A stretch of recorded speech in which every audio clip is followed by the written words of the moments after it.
Hello, this is Sana with Sundaughter Knits, and I am going to demonstrate the long tail cast on.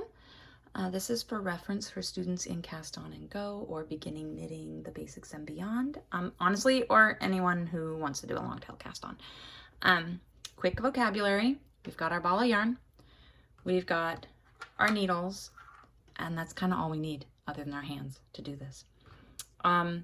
So I am going to be sure that my tail is closer to my tummy.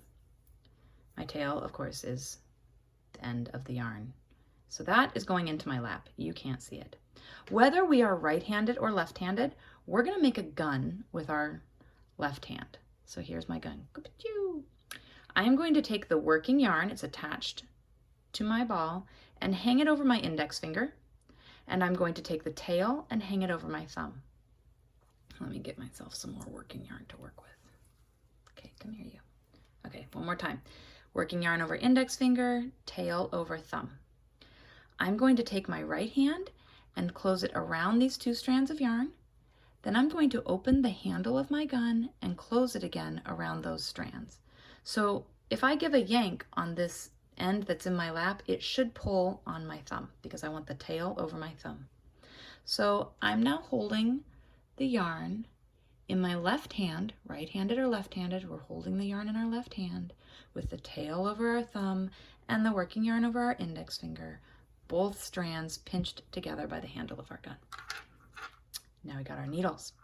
So some people start with a slip knot. I prefer to start this way. I find it easier to disguise my beginning of round, beginning of my project when I do it like this.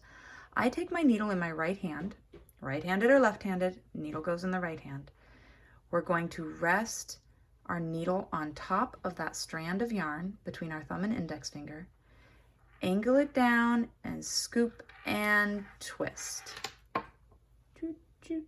One more time, setting it there, angling down, scoop and twist. And honestly, it doesn't matter if you scoop and twist one way or the other. We just want to have a twist on your needle. That's going to be your first stitch. And then I take my thumb and index finger and I pinch that stitch so it does not slip off my needle. Now we are ready for the long tail cast on. So if you had done a slip knot, you would have a slip knot here instead of that twist, and you would still have the working yarn over your index finger, the tail over your thumb, and the two strands pinched together by the handle of your gun. Okay. So this is called the slingshot method. If you look at it this way, it totally is a slingshot.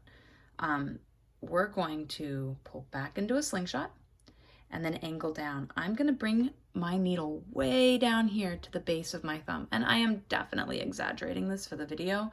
I usually don't do that, but just do it to begin with. Way down to the base of our thumb. So I am going outside of my slingshot. I am not going into my slingshot. I am going outside of my slingshot to the base of my thumb. I'm going to run up my thumb and under that loop. Hop over and scoop that index strand, come back to the top of my thumb and run down through the loop. This, I swear, is the trickiest part. Here we go. All I'm going to do, nothing is going to move on my left hand other than my thumb, and I'm taking it out of the loop. I am now going to put it back under the strand. So I'm coming in, putting it under that strand and opening up. And I'm adjusting to hold on to both stitches so they don't fall off. So let's do it again. The base of our thumb, run up our thumb and under the loop, hop over the index finger strand and scoop, back to the top and down through the loop we go. Take out only the thumb, insert it back under the thumb strand and open up. Here we go. Up, over, scoop, back down through the loop. Out comes only the thumb and we tighten it down. Up, over, scoop, back down through the loop. Out comes only the thumb and we tighten it down. The reason I have you come way down to the pad of our thumb is because we want to avoid going into our slingshot area. That is like the danger no-no zone. We come way to the outside down here. Run up, over, scoop, down through the loop. Up, over, scoop, through the loop, up, over, scoop, down through the loop. One more time, up, over, scoop, back through the loop. There we go. So now we have got some nice swoops. Those were created by that loop on our thumb. And we've got some nice loops. Those were created by scooping up the strand on our index finger. And we have done the long tail cast on.